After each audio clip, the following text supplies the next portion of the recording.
Okay, anyway, tukiri kuvuga ku muziki, ndashaka kubanza kwiyama abantu mwibasiye The Ben na DJ Flix, ndetse n'abandi bantu bajyanye nawe. Mu byukuri abantu murimo muravuga ngo DJ Flix yafashe ikiraka, yafashe akazi ko kujya gucurangira The Ben i Uganda, mukavuga ko ngo yasabye n'akazi ko kujya kuraza The Ben. Mu byukuri abantu muri kwemeza ngo The Ben yagiye aryamana na DJ Flix i Bugande, ngo bararanaga ibiki, ibi bintu my dear friend ntago mwabihagazeho.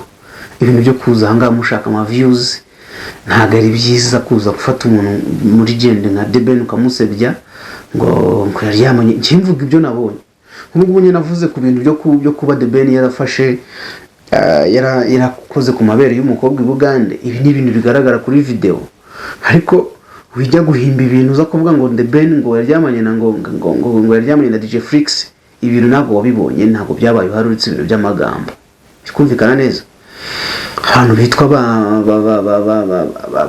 Godfather, umuntu bita Godfather. Ibi bintu Godfather wowe The Ben agiye Bugande wari uhari, abantu muri gukora ibiganiro nk'abangaba ba Jihad, uyu mutinganye Jihad, kuri Jihad uri muravuga ngo DJ Flix ngo mifupa. DJ Flix yakugize ate kuri ujya kumwita mifupa? Kwitabana amazina atarayayo, ibintu byo kujya kwita umuntu amazina ukajya kwita DJ Flix ngo ni mifupa kandi uzi izina rye. Byukuri gufata umuntu ukajya kumutukira ku mbuga nkoranyambaga mifupa, kandi wasanga DJ Flix nta n'ijambo riba rakubwira, ariko mwise mifupa. Mu byukuri se urashaka umusizi uko yavutse kubera iki? Ibi bintu ntabwo ari byiza. Ibi bintu ubuyobozi bubireberera aba bantu nk'abangaba ba Jihad, mukwiriye rwose kubafata mukabahana, kuko gufata umuntu ngo ni mifupa suko bamwita mifupa kandi uzi izina rye kubera iki? Ibintu ntabwo ari byo, kuko izi videos zirarebwa n'abantu b'ingeri zose. Hari abana urubyiruko turimo turabira role model bari hano hanze bakeneye kureba izo video.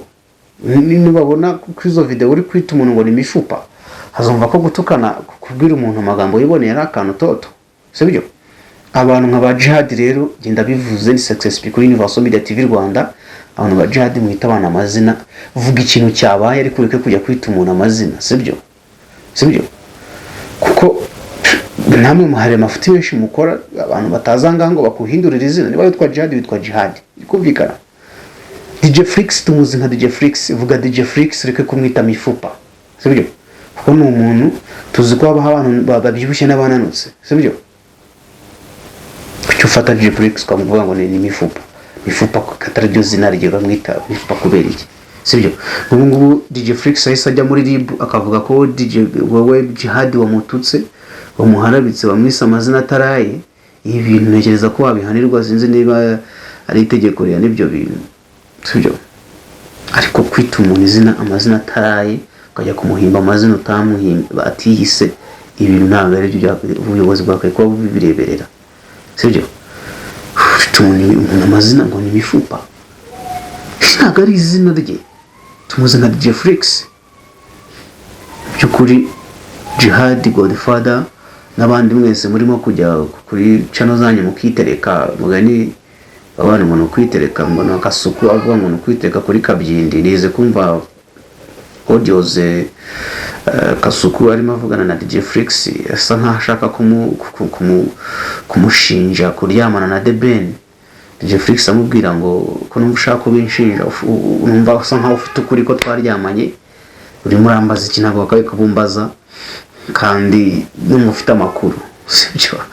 So rero muhagarike, ntabwo ibyo bintu DJ Flix azigiye Buganda ntimwari muhari, ntabwo gihamya mufite yuko aryamanye na The Ben. Mujye muvuga ibintu mwahagazeho, cyo kumva amagambo kaza kwemeza ngaho kumbuga nkoranyambaga. That's not good, okay.